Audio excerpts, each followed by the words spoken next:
So I finally decided to watch the recent Netflix One Piece live-action series. I was very skeptical about this show given Netflix's poor track record with anime adaptations, but I was mildly curious about how it turned out. It's gotten mostly good reviews, and many One Piece fans seem to enjoy it. I'll be honest and say that I'm not an expert of this series. I've only read the first 20 or so chapters of the manga and have not watched the entire anime series. I'm up near the end of the Fishman Island arc, but I've picked up a fair amount of knowledge about the series over the past few years and want to share my thoughts about this live-action version. A quick warning before starting, I will be bringing up spoilers for the series throughout this video. Now that you've been warned, let's begin. I'll start by talking about the characters, but before diving into them individually, I just want to say that I love the chemistry and banter that the actors and their characters had with each other. They genuinely felt like the Straw Hat Pirates, so major kudos to their performances together. Also, most of the characters were portrayed as badasses near immediately right out of the gate, after they were introduced, which I didn't care much for, but I'm not surprised about considering the type of story this is. Beginning with the Straw Hats, I'll start with no other than Monkey D. Luffy. I'm glad to see that his positive and undeterred spirit and natural ability to motivate people to follow their dreams has been accurately adapted.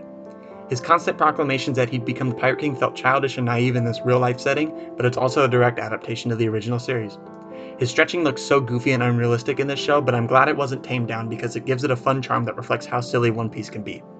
Regarding Nanaki Godoy's performance, he absolutely has the charisma and passion to shine as Luffy, but I felt his acting was subpar and left a lot to be desired. There's certainly room for improvement, which I expect will happen. Next up is Roronoa Zoro, who I thought was pretty good in this series. Mackenyu was pretty good, but I did find him to be flat at times and also didn't feel he was very believable emotionally in the scenes that called for him to be. The choreography in all of Zoro's fight scenes was absolutely phenomenal and left me impressed. Now for Nami. Emily Rudd definitely has the personality to play her, but she felt very stale and flat most of the time. She didn't feel as expressive or explosive as Nami in the original series, so I hope this is something that can be fixed in the future. Also, I was bothered by a mixture of how overly orange her hair/wig was, as well as by how stringy it looked. Now for Usopp, who's my favorite character in the original series. I felt whelmed by his character in this show. He wasn't overly impressive, and I sadly actually think the show could have progressed without him. I don't think his overly extravagant lies work as well in this live-action setting as they do in the original series, so I have to suspend my disbelief a little bit harder for them. I was happy to see him win his first fight, although it should have happened in Syrup Village rather than at Arlong Park. Also, his declaration that he wants to become a brave warrior of the sea in the final episode feels like it has less motivation than it does in the original series, but maybe that's just me. I think Jacob Romero Gibson did an acceptable job of portraying Usopp, but I feel more meh about him rather than impressed or disappointed by him. About Sanji, I think Taz Skylar absolutely has the charm and charisma to portray him, and look forward to seeing him in an expanded role as the series progresses. I know Sanji's thing in the original series is that he is overly flirtatious and a bit of a pervert, but it was the right choice to change that in this version. Although I would have liked to have seen him be more flirtatiously complimentary towards any woman he comes across. Also, Taz did a great job with the choreography for his fight scenes too. He was probably my favorite portrayal of the Straw Hats in the show.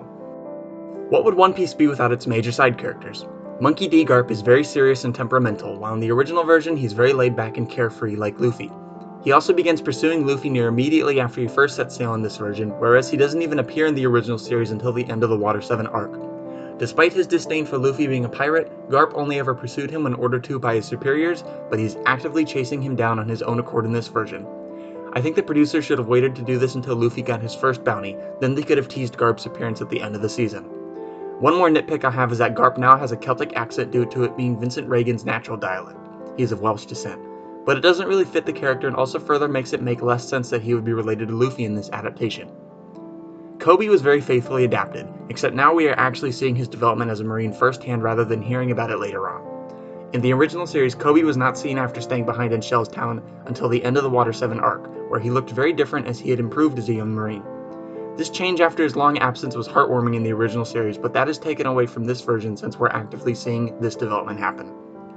Another difference is that Garp has taken Koby under his wing, and while I don't mind this change, it does feel forced and inorganic. Peter Godot in his very small role as Shanks was decent, but it wasn't my favorite performance, although I'm intrigued by what they do with the character as the show progresses. Morgan and Helmeppo were faithfully adapted. It was good to see the seeds of change begin to be planted within Helmeppo as the season progressed after seeing his entitled and spoiled personality, while I think Morgan's Iron Jaw didn't make much sense in this version of the world. Buggy was just as annoying in this version as he was in the original series. The clown look bothers me in this version, while Jeff Ward put a great charisma and effort into his performance. Also, I disliked Buggy's recurring appearances throughout this season and felt they were unnaturally forced. He should not have been anywhere within episodes 3 through 7. I don't really have much to say about Kaya other than that I liked her for the most part. Kuro's character and execution felt like a stereotypical over-the-top nefarious cartoon villain.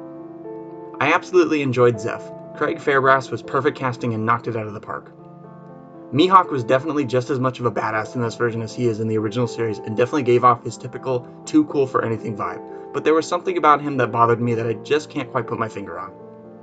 Nojiko was very different in this version. She was initially very cold and hateful towards Nami, whereas in the original series they had a very strong and loving connection even through Arlong's reign. Arlong did not impress me as a character, and his practical effects suit leaves a lot to be desired and looks reminiscent of a 70s to 80s B-movie creature, but McKinley Belcher's intimidating and menacing performance helped sell the character. Something else I disliked about him was his out-of-place affiliation with Buggy. Moving on, I'll briefly talk about what I thought of each episode of the show. Remember, I'll be discussing spoilers. This first season is 8 episodes that adapts the first 95 chapters of the manga between the Romance Dawn through Arlong Park story arcs. Starting with the first episode, appropriately titled Romance Dawn, I think there should have been a couple scenes that focused more on Luffy before he began his pirate journey, but I know the way it happened was a direct adaptation of the original series. I don't like how this show changed how Luffy eats the devil fruit. It was a little silly how it happened in the original series, him just blindly eating it during a bout of extreme hunger, but that made more sense than young Luffy deciding to search through Shanks' treasure and sneakily eating the fruit as some act of rebellion. I was initially unhappy with seeing Zoro before he was tied up at the Marine base. I thought his fight with Mr. Seven in his introduction was very impressive visually, but unnecessary, although I guess it allowed him to go to Shell's Town to turn him in for a bounty, as he is the pirate hunter. I warmed up to this though after seeing him at the bar in Shell's Town and seeing the incredible choreography of his bar fight with the Marines. I will say that I absolutely hated the remix this show did regarding Zoro and the rice balls.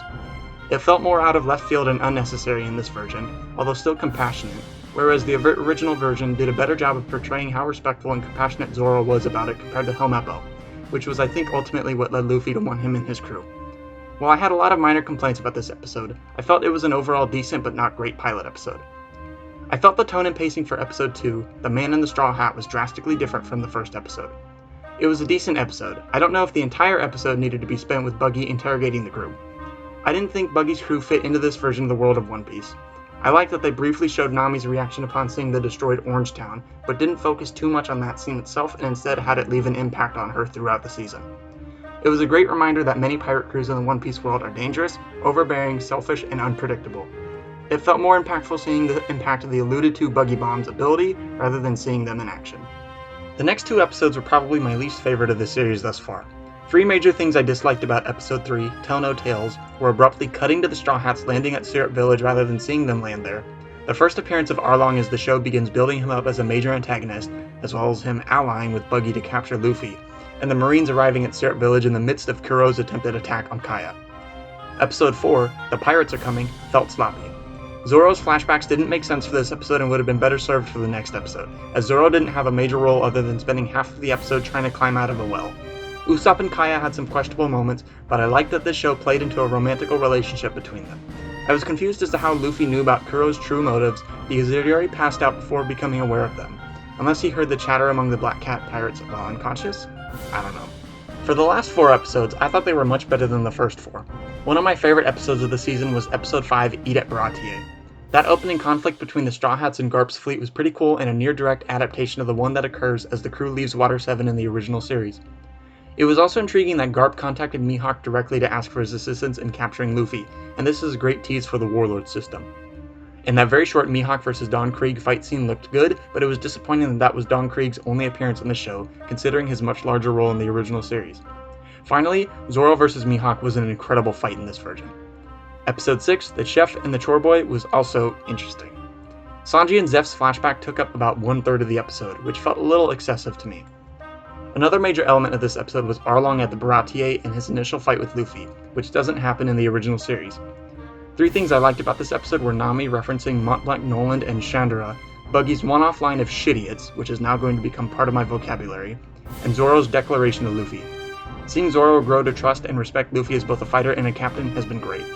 Now for one of the best episodes of the season, Episode 7, The Girl with the Sawfish Tattoo, dumb title aside. I thought Bellemere was one of the best parts of this episode. I'm curious as to why it was changed to have Cocoa Village not be in on Nami's plan to buy back the village's freedom from Arlong and have them alongside Nojiko actively hate her instead. It's a bummer that Hachi did not directly appear, and while I can understand why he didn't, budget constraints, I'm curious how or if they will handle his future storyline because of this change. We also got the Jinbei as a warlord reference as well as a Jaya reference from Zeph, which I thought was interesting. Finally, I thought Nami's breakdown scene was very powerful. I'm not going to criticize it because it was able to invoke the same emotions as it did in the original series. Definitely an all-time scene in One Piece. And finally, the last episode, episode 8, Worst in the East. This was the shortest episode of the season at about 10 to 15 minutes shorter than the others. Seeing Zoro and Sanji fighting together was great. Luffy and Arlong's fight felt very anticlimactic, but it was awesome to see Gum Gum Gatling and Battle Axe for the first time. Seeing Garp and Luffy come face to face was interesting. Garp seems somewhat proud of the fight that Luffy shows and also seems to finally acknowledge the same joy and determination in Luffy that Roger had. I don't know if it made sense for Garp to let Luffy go the way he did in this version of the story, but I know their dynamic will be further explored in the future, so it's forgivable. Seeing Luffy get his first bounty was great and momentous for this series, and I loved that the end of the season was the iconic Straw Hats Boot Dream Pledge scene. One more thing. I'm very hyped about that smoker tease at the very end. The One Piece live-action show starts off a bit fast and is a bit all over the place, but it becomes better and more improved as it progresses. The last 4 episodes really improved in quality and were much better than the first 4. The pacing was very fast, which is of course because of how much source material they adapted for only 8 episodes, approximately a whopping 12 chapters per episode. If the show were to keep this pace, it would take about 10 more seasons to adapt the manga's current arc, Egghead/Future Island. A couple more comments about this show. The CGI was very extravagant and really helped this world feel expansive, but I think they overdid it at times and it sometimes looks out of place as a result, although the Sea King in episode 2 looked great. The choreography for the fight scenes was mostly very impressive and definitely one of the series' highlights thus far, especially Zoro's sword fight scenes and Sanji's fight scenes. About the characters' flashbacks, they were mostly faithful to the original series, but I didn't like where some of them were placed as well as the timing of some of them, especially Luffy and Zoro's. Also, the motivations that led Luffy to recruit each member of the Straw Hats were also changed, and felt less effective as the original series. This show made many creative changes to the original series, which is understandable given how much content they chose to adapt in such a small amount of episodes. One of these changes that absolutely bothers me is forcing the entire world to be against Luffy so early in his adventure. He didn't have this large of a target on his back so early in the original series, and it doesn't make much sense as to why he should be so sought after by the Marines and other pirates alike. Other major changes that I'm surprised were made include Orangetown being much less prominent in this version, the removal of the Usopp pirates, Buggy telling Arlong about Luffy, the total invasion of Syrup Village by the Black Cat pirates being scrapped as well as the removal of Django entirely, Don Krieg being reduced to practically a cameo and entirely removing his attempted takeover of the Baratie, and Jin being another character who had a large impact on the Baratie arc in the original series who was reduced to a very minor cameo in this version. While there are many flaws with the One Piece live-action series, I would definitely recommend it to One Piece fans as well as to anyone who is wanting to get into the series but feels overwhelmed by the ever-expanding amount of manga chapters and anime episodes there are. While I'm not looking forward to Season 2, I'll probably tune in to see if it improves upon this season as well as how it adapts the coming stories and characters. Thanks for listening to my thoughts and opinions on the One Piece live-action series. Please consider liking the video and subscribing to the channel. What did you think about this show and what were your favorite and least favorite parts about it? What are you excited to see be adapted in Season 2? Thank you very much for watching, and I hope you're doing well.